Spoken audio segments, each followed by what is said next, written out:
Hello नमस्कार मेरे प्यारे साथियों, मैं पवन यादव आप सभी का अपने ऑनलाइन प्लेटफॉर्म ज्ञान गुरु क्लासेस में हार्दिक स्वागत करता हूं। उम्मीद करता हूं आप लोग अच्छे ज़बरदस्त और मस्त होंगे। लगभग हम 2-3 दिन बाद अपनी क्लास कर रहे हैं, अर्थात इस चैनल पे। उसका मकसद ये था, कुछ हमें तो प्रॉब्लम थी, इस वजह से हम क्लास नहीं ले पाए। और दूसरी बात करें, आज अभी हम आपको थोड़ा सा सूचना देना चाहते हैं। सूचना ये है कि जो अब हमारी क्लास होगी वो आप जैसे थंबनेल में देख सकते हैं, हिंदी के प्रैक्टिस सेट हम कराएंगे। देखिए थंबनेल में हिंदी के प्रैक्टिस सेट, वो भी सुपर फास्ट रिवीजन के नाम से होगा, जो कि विशेषकर एसएससी जीडी और उत्तर प्रदेश पुलिस को देखते हुए इसमें आपको अर्थात पूरा प्रैक्टिस सेट हो गए, कोई थ्योरी बेस नहीं है। और जिसमें अगर बात करें, यहाँ पे हमारी पूरी टीम सुपर फास्ट रिवीजन के नाम से पूरा कहने मतलब हर सब्जेक्ट का रिवीजन करा रही है। चाहे मैथ की बात करें तो नरेंद्र सर, रीजनिंग की बात करें राहुल सर, और हिंदी का सुपर फास्ट रिवीजन कराने की जिम्मेदारी हमें मिली है। और जीएस की बात करें तो संदीप सर, और वही स्टैटिक जीके की बात करें तो सूरज दुबे सर। ये सारी टीम हमारी आपको सुपर फास्ट रिवीजन कराने वाली है। लेकिन अगर थ्योरी की बात करें तो थ्योरी क्लास हमारी ऑफलाइन कोचिंग में चलाई जा रही है, जिसमें जीएस और हिंदी का जो सिलेबस है हम पढ़ा रहे हैं, और इसी तरह यूपी स्पेशल, यानी इसी तरह हमारी टीम सारी चीज़ें थ्योरी हमारे ऑफलाइन कोचिंग में दे रहे हैं। तो लेकिन जो आपके मन में सवाल होगा, फिर जो इतिहास की क्लास चलती थी वो, तो उसके लिए भी हम आपको कहने मतलब जैसे मध्यकालीन इतिहास हमने उठाया था अरबों के आक्रमण से, और लगभग हम शाहजहाँ के शासनकाल तक पहुँच चुके थे। तो औरंगजेब का केवल एक औरंगजेब का शासनकाल और बचा हुआ है। इसके बाद हमारी मध्यकालीन इतिहास समाप्त हो जाती है। फिर उसके बाद जो चलता है वो आधुनिक इतिहास में हम लोग पढ़ते हैं। तो औरंगजेब का शासन काल करा देंगे। इस तरह से हमारा पूरा संपूर्ण मध्यकालीन इतिहास पूरा हो जाएगा, और आप लोग कहेंगे तो फिर से हम थ्योरी वाइज आधुनिक इतिहास भी हम वहाँ पे करा देंगे। नहीं, अगर आपको थ्योरी पढ़ना है, आप हमारे आसपास के क्षेत्र के हैं, अर्थात तो हमारे ऊंचाहार में ऊंचाहार स्थान पे हमारे ज्ञान गुरु क्लासेस के नाम से हमारी कोचिंग संस्थान है, वहाँ पर ऑफलाइन कोचिंग चलती है, जो कि समय की बात करें 9 से लेकर 1 बजे तक। उसमें आपको सारी चीज़ थ्योरी वाइज पढ़ाई जा रही हैं। तो चलिए फिर रिवीजन करते हैं। ये रिवीजन क्लास उन साथियों के लिए बहुत लाभदायक होगी जो जिन साथियों का अगर थ्योरी की बात करें या फिर सिलेबस की बात करें, अगर हिंदी में वो अपना 70 या 80% कंप्लीट कर चुके हैं थ्योरी, तो उनके लिए रामबाण साबित होगी। आप इस प्रैक्टिस के माध्यम से अपना स्कोर जान सकते हैं, हाँ हम कहाँ तक या कितने प्रश्न हम कर पा रहे हैं। तो आप लोग लेकिन प्रैक्टिस क्लास लेने का एक और रीज़न है। रीज़न ये है कि आप लोग क्या कीजिए, जो भी प्रैक्टिस क्लास करिए, चाहे वो हमारा हिंदी करिए, फिर जीएस का करिए, फिर मैथ रीजनिंग का करिए, उसमें आप एक प्रश्न आए तो आप उससे पहले अपने मन से हल करने की कोशिश करिए। हाँ हम ये प्रश्न कर पाए तो आप उसे नोट कर लेना, हमारा एक प्रश्न सही किया हमने। तो इसी तरह जितने भी हम प्रश्न आज कराएंगे उसमें से अपना स्कोर जरूर जांचना कि हाँ हमसे इतने प्रश्न हो पाए। तो चलिए फिर रिवीजन करते हैं, आगे फिर बात होती रहेंगे। चलिए देखते हैं फिर हिंदी का सुपर फास्ट रिवीजन।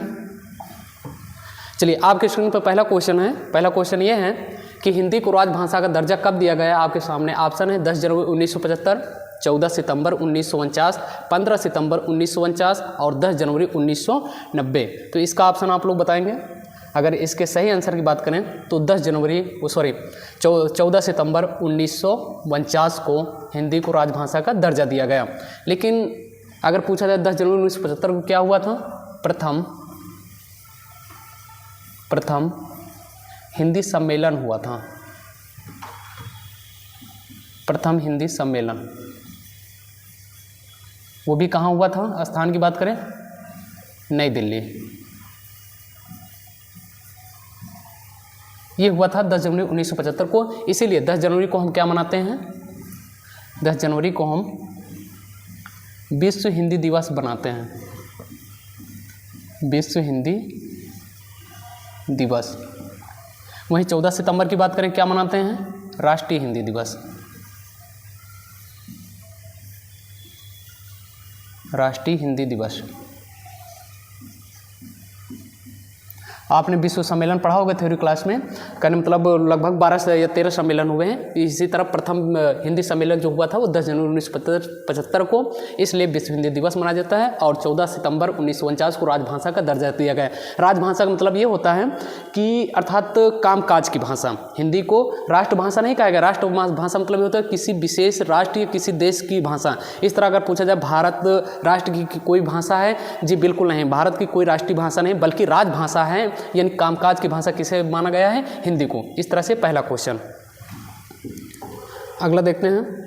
अगला है बांगरू भाषा सबसे अधिक किस राज्य में बोली जाती है? तो आपके सामने ऑप्शन है बिहार, उत्तर प्रदेश, राजस्थान, हरियाणा। तो इसका जो सही आंसर होगा वो हरियाणा होगा। बांगरू सबसे अधिक कहाँ बोली जाती है? हरियाणा। अगर बिहार में बात करें तो यहाँ पर मैथिली,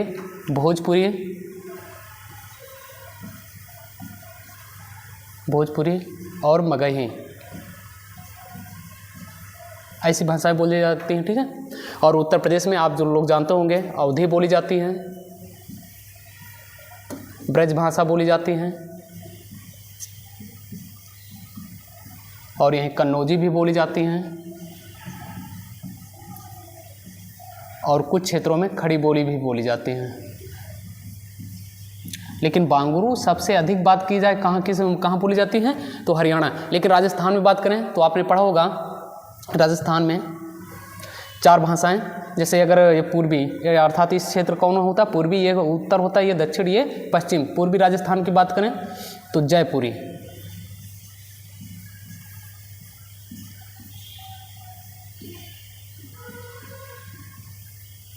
ढूंढाड़े। फिर उत्तरी राजस्थान में मेवाती, और दक्षिणी राजस्थान में मालवी। ये प्रश्न पूछे जाते हैं कि बताइए दक्षिणी राजस्थान में कौन सी भाषा? तो मालवी। और वहीं पर अगर इधर की बात करें पश्चिमी की तरफ मारवाड़ी। तो ये हमने राजस्थान के देखे, ठीक है। तो सबसे ज़्यादा, लेकिन इसका जो सही आंसर होगा वो हरियाणा। चलिए नेक्स्ट। अगला क्वेश्चन है नासिक व्यंजन है। आपके सामने ऑप्शन है रा और चा, टा, ना। तो नासिक व्यंजन की बात करें, नासिक व्यंजन प्रत्येक वर्ग के, नासिक व्यंजन जो होते हैं प्रत्येक वर्ग के पंचम अक्षर, पंचम मतलब अर्थात 5वां अक्षर जो होता है उसे हम नासिक व्यंजन के नाम से जानते हैं। पंचम अक्षर, जैसे का वर्ग की बात करें तो कौन होता है? अंगा, ठीक है। और इसी तरह बात करें चा वर्ग का या, और इसी तरह बात करें टा वर्ग का अड़ा, और इसी तरह ता वर्ग का ना, इसी तरह पा वर्ग की बात करें माँ। अर्थात ये 5 व्यंजन को हम क्या बोल सकते हैं? नासिक व्यंजन। तो आप इसमें से छांटिए, नासिक व्यंजन अर्थात रा है, बिल्कुल नहीं, चा है नहीं, टा है नहीं, ना है, हाँ ये बिल्कुल सही, ये नासिक व्यंजन है। अर्थात देखिए ये सभी वर्ग के हमने 5वें अक्षर लिखा, या और डा और फिर ना और फिर माँ। तो इस तरह से अर्थात ये ना हमारा जो है ये पंचम अक्षर आता है। तो इस तरह से ना क्या है? हमारा नासिक व्यंजन है, ठीक है। क्लियर? चलिए आगे देखते हैं फिर। अगला क्वेश्चन है निम्न में से तत्सम तद्भव जोड़ी का सही विकल्प नहीं है। इस पे विशेष फोकस करना है एग्जाम में। इसी तरह ये सारे जितने भी क्वेश्चन हैं ये कहीं ना कहीं एग्जाम में आए हुए हैं, चाहे वो हमारे प्रीवियस ईयर क्वेश्चन हो, वहाँ से हमने ये मटेरियल लिखा। बस हाँ अंतर इतना सा है, हमने आपके नीचे वो चीज़ें लिखी नहीं है किस परीक्षा में आए हुए हैं। लेकिन आप यकीन मानिए ये सारी परीक्षा हमारे पिछले प्रीवियस ईयर के ही उठाए हुए क्वेश्चन हैं। तो देखो पूछा है निम्न में से तत्सम तद्भव का जोड़ी का सही विकल्प नहीं है। इस नहीं पे विशेष फोकस बच्चे क्या करते हैं? तुरंत, या हमारे साथी क्या करते हैं? नहीं को नहीं देखते, इस तरह से उनका आंसर गलत हो जाता है। तो नहीं पे फोकस जरूर करना पहले एक बार प्रश्न पढ़ते टाइम। हाँ, तो बात करें जैसे सूत्र, मतलब सूत्र का दिया हुआ सूत्र, और चक्र का दिया हुआ गोला, और हस्त का दिया हुआ है हाथ, और ग्राहक का मतलब गाहक। देखो तत्सम तद्भव आपने क्लास में पढ़ा होगा। तत्सम वो होते हैं जो सीधा संस्कृत के ही रूप होते हैं, उसे हम तत्सम कहते हैं। लेकिन तद्भव वो होते हैं जो संस्कृत के आए हुए शब्द बदलकर हिंदी में आते हैं, वो तद्भव होते हैं। तो देखिए सूत्र ये तो सही है भैया, ये सही विकल्प है। और चक्र गोला नहीं, चक्र का अगर यहाँ गोला नहीं होता बल्कि क्या होता है? चाक होता है। और हस्त का ये भी ठीक है, और ग्राहक का ये भी ठीक है। लेकिन पूछा नहीं है, तो इस तरह से हमारा आंसर जो होगा वो बी नंबर होगा। अर्थात ये वाला ऑप्शन गलत दिया हुआ है। अगर यहाँ पर दिया होता चक्र का तद्भव क्या होता है? चाक होता है, लेकिन इसने क्या दे रखा है? गोला दे रखा है। इस तरह से हमारा जो सही आंसर होगा वो बी नंबर होगा। बाकी सूत्र का सूत्र ये तद्भव सही है, हस्त का जो तद्भव होता है वो हाथ होता है, ग्राहक का जो तद्भव होता है वो गाहक होता है। चलिए अगला देखते हैं फिर। अगला है कामदेव का पर्यायवाची शब्द नहीं है। कामदेव का पर्यायवाची शब्द की बात करें, कामदेव के पर्यायवाची होते कौन कौन से? इधर देखेंगे, मनोज होता है, पर्यायवाची आप लोग जानते होंगे। मदन होता है, अनंग होता है, मनमत होता है, और मनसिज होता है। ये इतने कामदेव के पर्यायवाची होते हैं। ठीक है, हमने कामदेव पर्यायवाची, तो देखो पूछा गया है कामदेव का पर्यायवाची शब्द नहीं है। मनोज तो होता है, मनमथ होता है और अनंग भी होता है, लेकिन कौन सा नहीं होता? निलय। निलय मतलब होता है घर। निलय मतलब क्या होता है? घर, आवास और फिर ग्रह। ठीक है, इस तरह से अर्थात निलय जो है वो कामदेव का पर्यायवाची शब्द नहीं है। बाकी हमने लिखे हैं मनोज भी होता है, मनमथ और अनंग भी होता है। चलिए ठीक है, देखो लिखा फिर अगला क्वेश्चन है, पर्यायवाची से ही रिलेटेड है। निम्न में से वायु का समानार्थी शब्द नहीं है, अर्थात पर्यायवाची कौन सा नहीं है? वायु की बात करें, वायु को पर्यायवाची समीर जी बिल्कुल होता है, अनिल होता है और मारुत होता है। लेकिन जो इसका सही आंसर होगा वो समर। समर नहीं होता, समर बिल्कुल, बल्कि होता है युद्ध, रण, ठीक है, और रणभूमि भी कह सकते हो। तो इस तरह से जो इसका सही आंसर होगा वो कौन सा होगा? समर। समर हमारा वायु का समानार्थी शब्द नहीं है, बल्कि वायु के समीर, अनिल, मारुत और यहाँ पे और भी नाम लिख लेंगे। पवन भी होता है और हवा भी होता है। ये सब किसके पर्यायवाची होते हैं? वायु के पर्यायवाची। आइए अगला देखते हैं। फिर अगले बात करें, निंदा का विलोम है। निंदा के विलोम अर्थात उल्टा, यानी निंदा मतलब होता है प्रशंसा करना, बड़ाई करना। तो निंदा के विलोम पूछा गया। आपके सामने ऑप्शन है स्तुति, राग, द्वेष, सम्मान। तो इसका जो सही आंसर आप लोग बताएंगे। अगर जो साथी हमारे अगर इसका सही आंसर स्तुति बता रहे हैं वो एकदम 100% सत्य हैं। लेकिन अगर राग के विलोम की बात करें तो राग का होता है द्वेष और द्वेष का राग, अर्थात ये जो दूसरे लिखे एक दूसरे के विपरीत ही हैं, एक दूसरे के विपरीत। राग का द्वेष हो जाता है और द्वेष का राग। और सम्मान का होता है जो विलोम अपमान। अपमान, इस तरह से आप याद रख सकते हैं। चलिए अगला देखते हैं। फिर अगला है प्रचुर का विलोम होगा मृदुल, अल्प, निम्न, आकाश। आप लोग आंसर बताइए। इसका जो आंसर अगर हमारे साथी जो बता रहे हैं प्रचुर का विलोम अल्प, वो बिल्कुल सही बता रहे हैं, क्योंकि प्रचुर मतलब होता है अधिक और अल्प मतलब होता है कम। और मृदुल की बात करें, अच्छा मृदुल मतलब होता है कोमल, और इसका जो विलोम हो जाएगा वो हो जाएगा मृदुल मतलब कठोर। और निम्न का मतलब होगा, निम्न मतलब नीचे, और इसका विलोम हो जाएगा उच्च। और आकाश का विलोम आप लोग बहुत, यानी कहने मतलब पिछली क्लासों से पढ़ रहे होंगे। आकाश का विलोम बचपन से सुनते आ रहे हैं। आकाश का विलोम क्या होता है? पाताल होता है। चलिए आगे देखते हैं। फिर हाँ देखिए अगले लिखा है, अमृत का अनेकार्थी शब्द नहीं है। यानी अमृत के अनेकार्थी, जैसे आपने हिंदी पढ़ा होगा अनेकार्थी शब्द, तो वही पूछ रहा है अमृत का अनेकार्थी नहीं है। देखो अमृत यानी स्वर्ण भी अमृत का होता है, दूध यानी एक प्रकार से अमृत ही है, और पारा को भी अमृत बोलते हैं। लेकिन जो मोती है इसे अमृत नहीं बोलते हैं, इसलिए इसका ऑप्शन डी नंबर हो जाएगा। बल्कि इसका अनेकार्थी तुम जलज कह सकते हो। क्या कह सकते हो? जलज, ठीक है। और फिर जलज मतलब आप समझ सकते हैं कमल, यानी जल में उत्पन्न हुआ जो चीज़ होता है उसे हम जलज कहते हैं। तो इस तरह से इसका जो सही ऑप्शन होगा वो स्वर्ण भी होता है, दूध भी होता है, पारा, लेकिन इसका पूछा गया शब्द नहीं है। तो इसका जो सही आंसर हम टिक करेंगे वो मोती नहीं है। आगे देखते हैं, कर का अर्थ नहीं है, अर्थात तो वही कर के अनेकार्थी शब्द नहीं है। देखो कर मतलब हाथ भी हो जाता है, कर मतलब टैक्स भी बोलते हैं, कर कि अपना कर दो यानी टैक्स दो, और कर का मतलब किरण भी होता है, लेकिन सूर्य नहीं होता। तो इसका ऑप्शन जो सही होगा वो हमारा सी नंबर होगा। जो साथी हमारे सी दे रहे हैं बिल्कुल सही हैं, सूर्य का। अच्छा आपने एक और कन्फ्यूजन सुना होगा, सूर्य का अगर पर्यायवाची की बात करें, दिनकर, भास्कर, सूरज, दिनकर, भास्कर, सूरज, भानु भी बोलते हैं।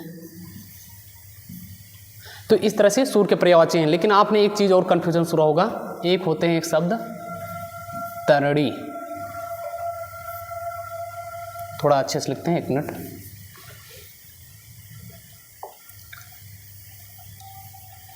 हाँ लिखेंगे, यहाँ पे कन्फ्यूजन बहुत बनता है, हिंदी में हमने देखा है। एक शब्द होता है तरणी और एक शब्द और होता है, इसे ही बोलते हैं तरणी, जिसे हम समश्रुति भिन्नार्थक में पढ़ते हैं। देखो दोनों में लिखा है तरणी, लेकिन दोनों का अर्थ अलग अलग होता है।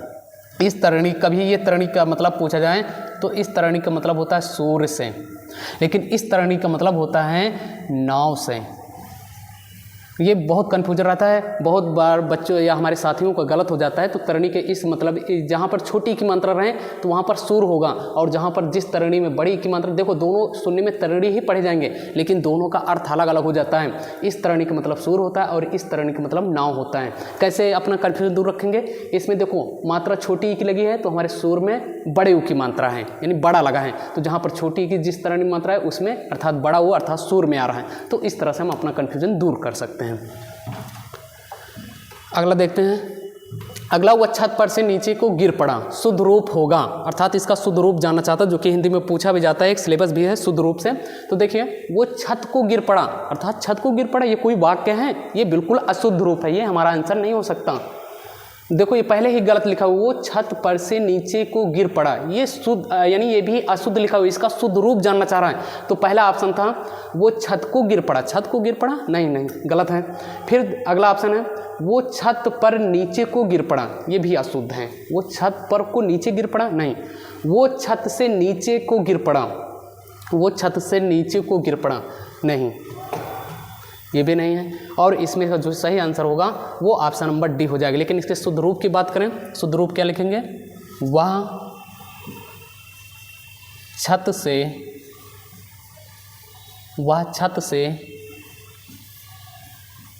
नीचे गिर पड़ा,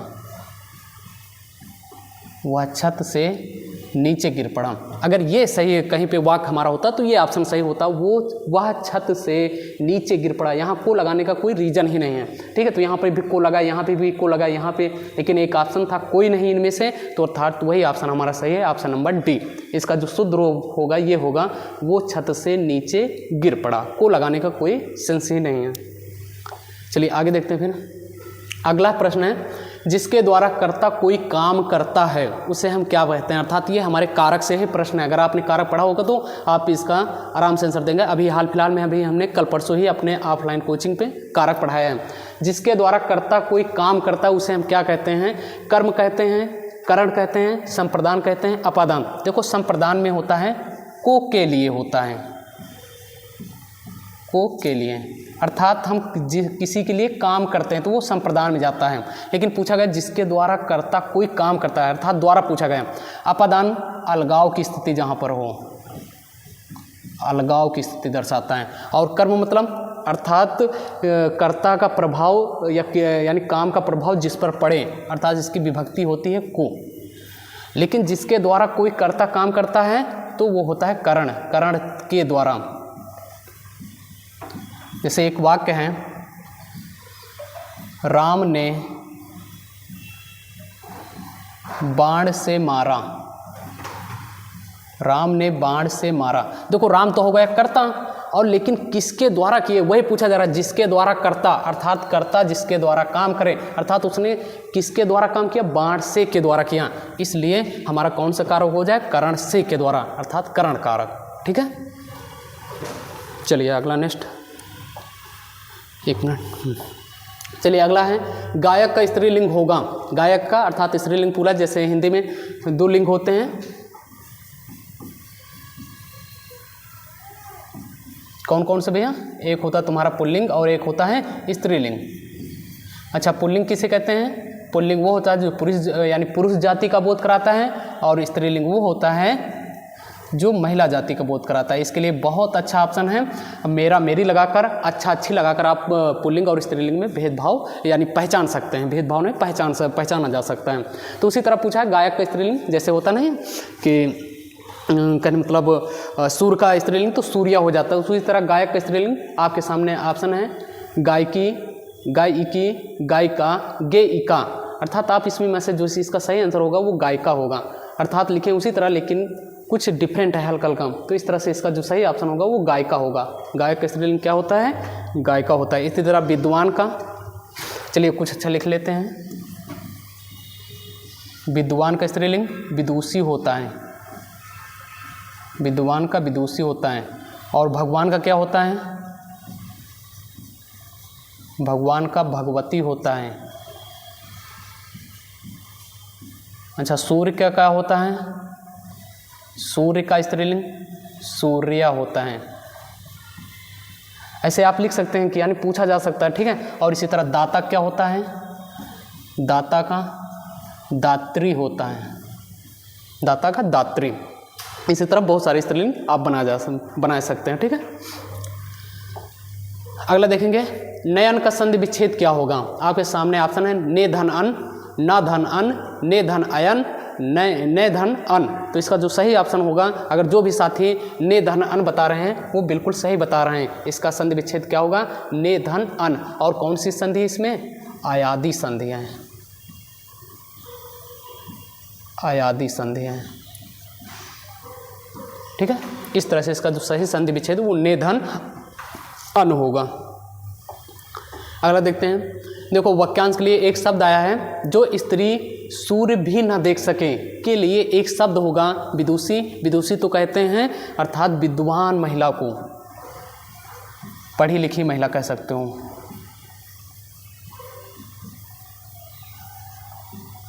पढ़ी लिखी महिला के लिए हम कौन सा शब्द यूज कर रहे हैं, एक शब्द के लिए विदुषी। जो इसका जो सही ऑप्शन होगा वो आसूरपस्या। जो इसका सही, जो भी साथी अगर बी ऑप्शन बता रहे हो बिल्कुल सही है, विद्वान अर्थात पढ़ा लिखा पुरुष, और नॉट से मतलब कोई मतलब ही नहीं। तो इसके जो सही ऑप्शन है ये गलत होते हैं, और इसका जो सही ऑप्शन होगा वो आसूरपस्या, जो स्त्री कभी सूर्य न देख सके।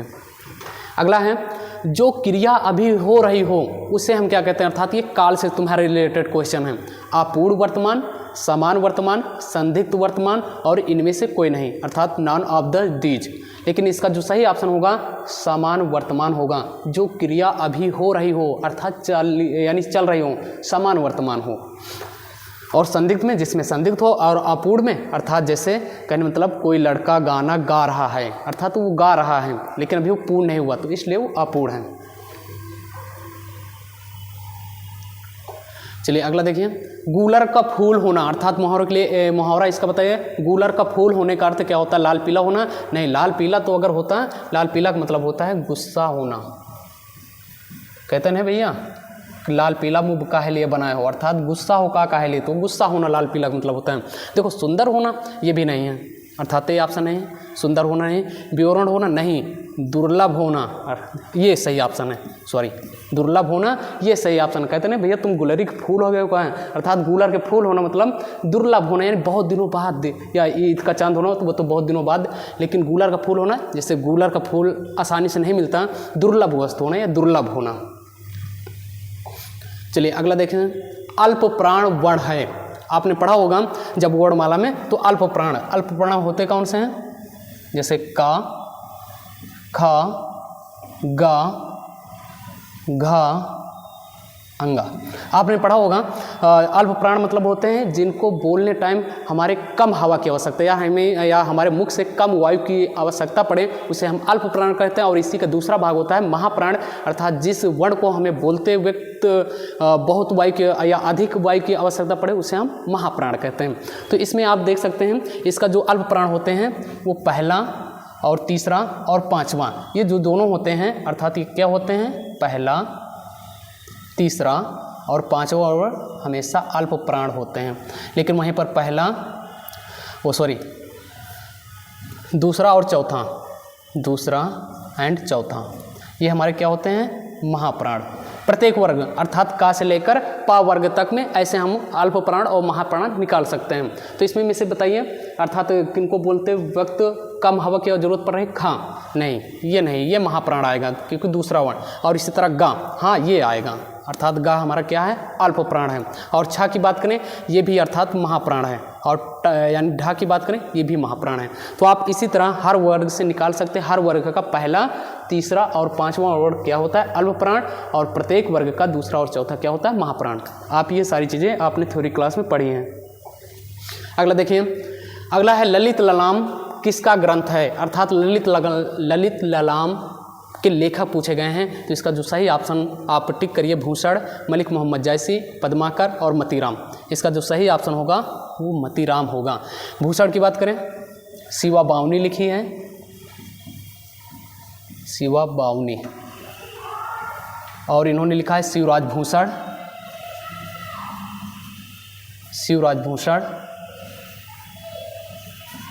वहीं पर मलिक मोहम्मद जायसी की बात करें, इन्होंने लिखा है पद्मावत।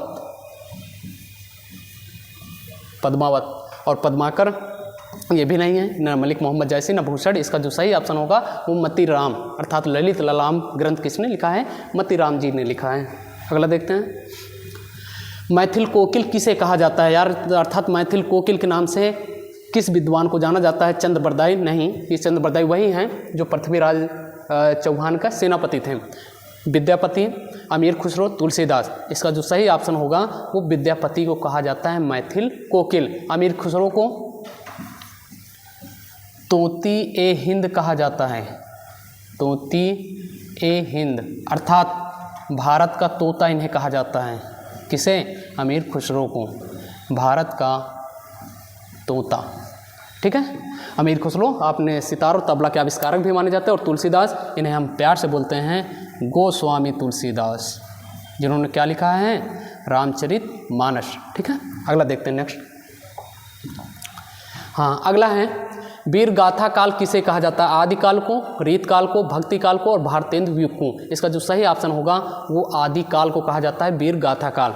रीतिकाल को नहीं कहा जाता, ना तो भक्ति काल को कहा जाता है और ना तो भारतेंदु युग को। चलिए अगला देखिए, लोटा शब्द है। लोटा शब्द अर्थात कौन सा शब्द है? तत्सम है। तत्सम अर्थात संस्कृत का शब्द है। तद्भव अर्थात संस्कृत आया हुआ हिंदी में रूप बदलकर तद्भव है। देशज है, विदेशज। तो आप बताइए लोटा शब्द क्या है? तो इसका जो सही आंसर होगा वो देशज है, न तो तद्भव है, न तो तत्सम है, न तो विदेशज अर्थात किसी विदेशी भाषा का। चलिए, चीप की दावत के रचनाकार भीष्म साहनी, देवराज, जयशंकर प्रसाद, मोहन राकेश। इसका ऑप्शन आप बताएंगे। इसका अगर जो भी ऑप्शन जो भी साथी भीष्म साहनी दे रहे हैं वो बिल्कुल सही आंसर दे रहे हैं। चीप की दावत किसके यानी कि रचनाकार कौन है? भीष्म साहनी, देवराज नहीं है। जयशंकर के आपने बहुत सारी रचनाएं कामनी, आंसू, लहर, झरना ये आदि होती हैं। मोहन राकेश की आपने सुना होगा, एक फेमस है आषाढ़ का दिन, बहुत फेमस रचना है इनकी। अगला देखेंगे, अलंकार से रिलेटेड है। जहाँ उपमेय में उपमान की संभावना की जाए वहाँ कौन सा अलंकार होता है? तो आपके ऑप्शन है यमक, उत्प्रेक्षा, रूपक, अनुप्रास। यमक की बात करें यानी दो भिन्न अर्थ, दो समान शब्द आए हों, दो समान शब्द लेकिन अर्थ अलग अलग हो, लेकिन अर्थ अलग अलग। जैसे आपने पढ़ा होगा कनक कनक अर्थात दो बार आते लेकिन एक कनक का अर्थ धतूरा, एक कनक का अर्थ सोना। तो इस तरह से यमक होता है। उत्प्रेक्षा इसका सही आंसर होगा। वहीं रूपक की बात करें, उपमेय में उपमान का भेद रहित आरोप, भेद रहित आरोप हो तो वहाँ पर क्या होता है भैया? रूपक अलंकार। अनुप्रास की बात करें, जहाँ पर एक वर्ण की आवृत्ति बार बार हो, वर्णों की आवृत्ति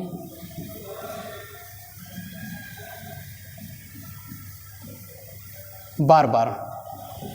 जैसे महामना मदन मोहन मालवीय मद्रास में मछलियाँ मारते मारते मर मिटे।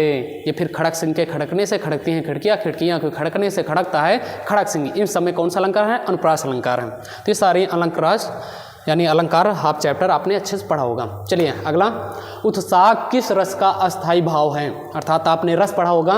उत्साह पूछा जा रहा है किस रस का? करुण का, वीर का, भयानक और हास्य का। तो करुण की बात करें, इसका जो अस्थायी भाव होता है वो तुम्हारा शोक होता है। और वीर रस, ये बिल्कुल सही है। वीर रस का अस्थायी भाव क्या है? उत्साह है।